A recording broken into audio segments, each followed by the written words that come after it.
હવે વાત કરીશું સુરતની।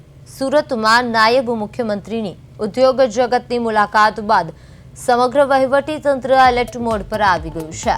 વેપારીઓને આ આફતમાંથી વહેલી તકે બહાર લાવવા માટે જિલ્લા કલેક્ટરના અધ્યક્ષસ્થાને ઇન્સ્યોરન્સ કંપનીઓ સાથે એક મહત્વપૂર્ણ બેઠક યોજવામાં આવી હતી।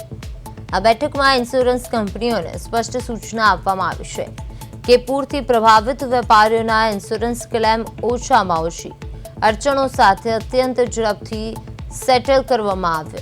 વેપારીઓ અને એજન્સીઓની ફરિયાદોના ત્વરિત નિવારણ માટે ખાસ ઓનલાઈન પોર્ટલ શરૂ કરવામાં આવશે તેમજ સમગ્ર પ્રક્રિયા પર દેખરેખ રાખવા માટે એક નોડલ ઓફિસરની પણ નિમણૂક કરવામાં આવી છે। બીજી તરફ જિલ્લા કલેક્ટર આપત્તિના આ સમયે લોકોની મજબૂરીનો ફાયદો ઉઠાવી અને કાળાબજારી કરનાર તત્વોની કડક શબ્દોમાં ચેતવણી આપી છે।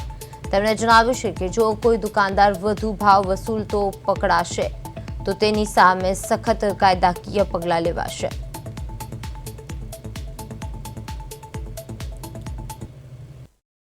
સાથે એક નોડલ ઓફિસર પણ અપોઇન્ટમેન્ટ કરવામાં આવ્યા છે કે જે ઇન્ડસ્ટ્રીઝ અને જે આપણો વેપારી વર્ગ છે તેની સાથે એ ઇન્સ્યોરન્સ કંપનીની સાથે મળીને એમને ઝડપથી ક્લેમ મળે અને ઝડપથી ક્લેમ સેટલ થાય તે માટેની પ્રક્રિયા હાથ ધરશે।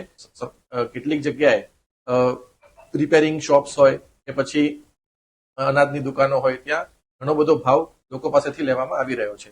તો આ પ્રકારની જે કાળાબજારી જે અમુક વસ્તુઓમાં કે જે રિપેરિંગની કારણ કે ઘણી બધી વસ્તુઓ છે કે જે અત્યારે હાલ રિપેર કરવા પાત્ર હોય અને રિપેર કરાવવી પડે તો જે આ પ્રકારના જે શોપ્સ છે કે જે ઓટો રિપેર હોય અથવા તો અન્ય મશીન્સના રિપેરિંગ હોય કે કોઈ પણ પ્રકારનું રિપેરિંગ હોય એના માટે જે સામાન્ય કરતા વધારે ભાવ અત્યારે જ્યાં લેવામાં આવી રહ્યા છે તો તેવા લોકોને સ્પષ્ટ શબ્દોમાં ચેતવણી આપવામાં આવે છે કે આ પ્રકારની કાર્યવાહી કરતા જો માલુમ પડશે તો તેમની સામે સખત પગલાં